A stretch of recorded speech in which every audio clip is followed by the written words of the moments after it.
আসসালামু আলাইকুম। আশা করি আপনারা সকলেই ভালো আছেন। যে যেখান থেকে আমার ভিডিওটি দেখছেন সকলকে জানাচ্ছি স্বাগতম।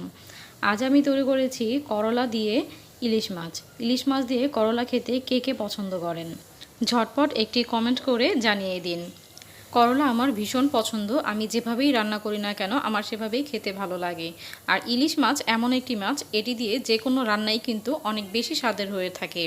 তো আমি কিভাবে ইলিশ মাছ দিয়ে করলা রান্না করেছি সেই রেসিপিটি আপনাদের সাথে শেয়ার করছি। চলুন তাহলে দেখে নিই আমি কিভাবে রান্না করে নিয়েছি। আমি এখানে করলা নিয়ে নিয়েছি, বড় সাইজের একটি করলা, এবং করলাটাকে কেটে নিয়েছি। এবার আমি হালকা সেদ্ধ করে নিব এবং আমি রান্নায় চলে যাচ্ছি। তো কড়াইতে আমি তেল দিয়ে দিয়েছি পরিমাণ মতো এবং পেঁয়াজ কুচি দিয়ে দিয়েছি। আমি এখানে পেঁয়াজ কুচিটা একটু বেশি ব্যবহার করেছি, যেহেতু করলা যেন খেতে তিতা না হয়, তো সেজন্য পেঁয়াজের পরিমাণটা একটু বেশি রাখলে কিন্তু করলার মধ্যে তেতো ভাবটা থাকে না। তো আমি পেঁয়াজগুলোকে ভেজে নিচ্ছি। পেঁয়াজগুলো কিন্তু আমি ব্রাউন করে ভাজবো না। যখন পেঁয়াজটা নরম হয়ে আসবে, হালকা ব্রাউন রং ধারণ করবে, তখন এর মধ্যে আমি দিয়ে দিব সামান্য পরিমাণে পানি।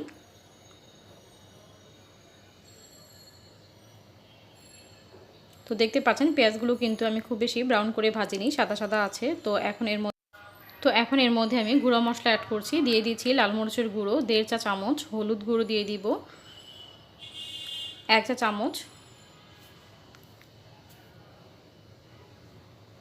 দিয়ে দিচ্ছি লবণ পরিমাণ মতো বা 1 চা চামচ, দিয়ে এবার মশলাগুলোকে মিক্স করে নিচ্ছি। এবার এই মশলাগুলো আমি কিছুক্ষণ সময় কষিয়ে নেব।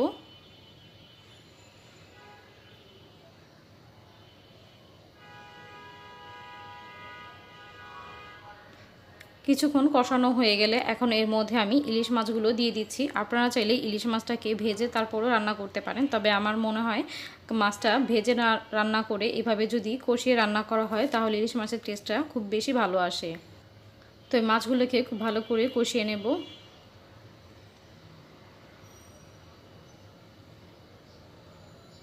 আপনারা যারা করলা দিয়ে ইলিশ মাছ রান্না করে খান নাই, তারা কিন্তু অবশ্যই বাসায় একবার হলেও এটি ট্রাই করে দেখবেন। এতে করে আপনারা দেখবেন যে এটা খেতে কিন্তু খুবই সুস্বাদু হয়ে থাকে। এবং করলার মধ্যে অনেকে ভয় পাবেন যে করলা হয়তো বা তিতো হয় খেতে, এটা দিয়ে ইলিশ মাছ রান্না করলে আপনারা খেতে পারবেন না। আসলে এমনটা হয় না।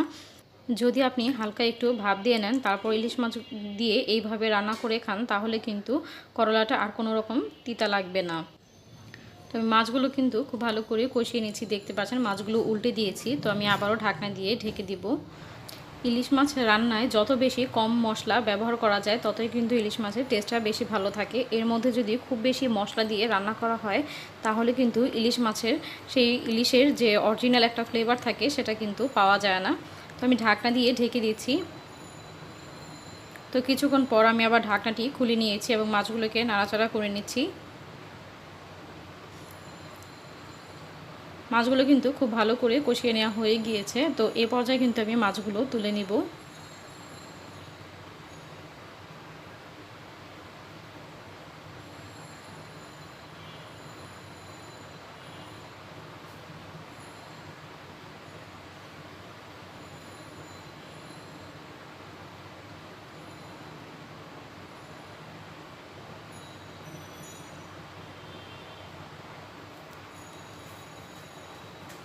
তো সবগুলো মাছ আমি তুলে নিয়েছি। এবার যে মশলাগুলো আছে এই মশলাগুলোকে আমি আরও কিছুক্ষণ কষিয়ে নেব এবং এর পর্যায়ে এর মধ্যে আমি দিয়ে দিব 1 চা চামচ আদা রসুন বাটা। এবার আমি এই মশলাগুলোকে আবারও খুব ভালো করে কষিয়ে নেব। এখন অনেকে বলতে পারেন যে আদা রসুনটা আমি আগে কেন দিলাম না। আমি আগেই বলে নিয়েছিলাম যে ইলিশ মাছের মধ্যে মশলা যত কম দেওয়া হয়, ইলিশ মাছটা খেতে কিন্তু ততই বেশি টেস্ট হয়ে থাকে।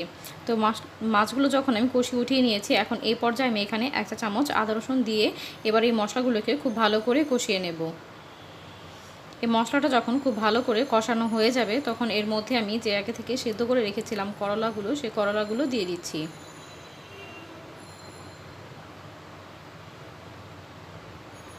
এবং এর মধ্যে আমি দিয়ে দিচ্ছি আলুগুলো আমি কিভাবে কেটে নিয়েছি আপনারা দেখতে পাচ্ছেন। এবার এই আলু আর করলা একসাথে খুব ভালো করে কষিয়ে নেব।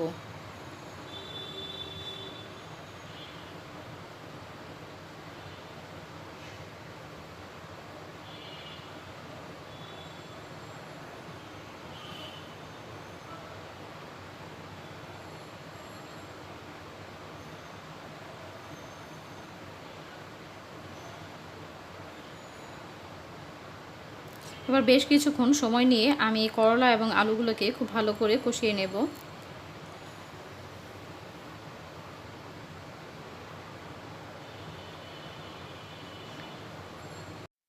5 মিনিটের মতো সময় নিয়ে কষিয়ে নিয়েছি এবং এর মধ্যে আমি এখন পরিমাণ মতো পানি দিয়ে দিয়েছি। আমি এখানে পানির পরিমাণটা কিছুটা বেশি দেব, কারণ করলা দিয়ে ঝোল রান্না করলে কিন্তু সেটা খেতে অনেক বেশি মজার হয়ে থাকে। এটা আমার খুবই পছন্দ যদি ঝোল ঝোল রান্না করি।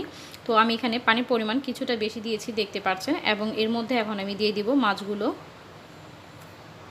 এবার ইলিশ মাছগুলো আমি দিয়ে দিচ্ছি। আপনারা করলা দিয়ে এভাবে ইলিশ মাছ রান্না করে খেয়ে দেখতে পারেন। এটা খেতে কিন্তু অনেক বেশি মজার হয়ে থাকে। এবং আপনারা চিংড়ি মাছ অথবা শিং মাছ দিয়েও কিন্তু এইভাবে রান্নাটি করে নিতে পারেন। এতে করে কিন্তু এই করলা দিয়ে যে মাছ রান্না করলে এত মজার হয় সেটা আপনারা না খেলে কিন্তু বুঝতে পারবেন না। আপনারা বাসায় অবশ্যই একবার হলেও ট্রাই করে দেখবেন। এখন এর উপর দিয়ে আমি দিয়ে দিচ্ছি কিছু কাঁচামরিচ ফালি করা। এই পর্যায়ে কাঁচামরিচটা দিলে কিন্তু কাঁচামরিচের খুব সুন্দর একটি ফ্লেভার আপনারা এই তরকারির মধ্যে পেয়ে যাবেন। তো এবার ঢাকনা দিয়ে ঢেকে আমি রান্না করে নিব যতক্ষণ না পর্যন্ত পুরোপুরি রান্নাটা কমপ্লিট হয়ে যায়। তো আমি ঢাকনাটি খুলে নিচ্ছি। রান্নাটি কিন্তু এই পর্যায়ে পুরোপুরি হয়ে গিয়েছে, দেখতে পাচ্ছেন। আলুটা কিন্তু খুব ভালো করে সেদ্ধ হয়ে গিয়েছে এবং করলাটাও কিন্তু খুব ভালো করে সেদ্ধ হয়ে গিয়েছে। তো এই পর্যায়ে আমি এখানে দিয়ে দিব খানিকটা ভাজা জিরার গুঁড়ি এবং লবণটা চেক করে নেব। এবং আমি চুলার আঁচটাকে কিন্তু বন্ধ করে দিব। আমি এরকম পাতলা ঝোলে খেতেই পছন্দ করি। তো চুলার আঁচটাকে আমি অফ করে দিচ্ছি এবং চুলা থেকে নামিয়ে আমি পরিবেশন করে দেখাচ্ছি। তো এই তো দেখতে পাচ্ছেন রান্নাটা কিন্তু একেবারেই কমপ্লিট হয়ে গেছে, খাওয়ার জন্য একেবারেই রেডি হয়ে গিয়েছে। এটি দেখতে কিন্তু আলহামদুলিল্লাহ অনেক বেশি লোভনীয় হয়েছে এবং এটা খেতেও কিন্তু অনেক বেশি মজার হয়েছিল।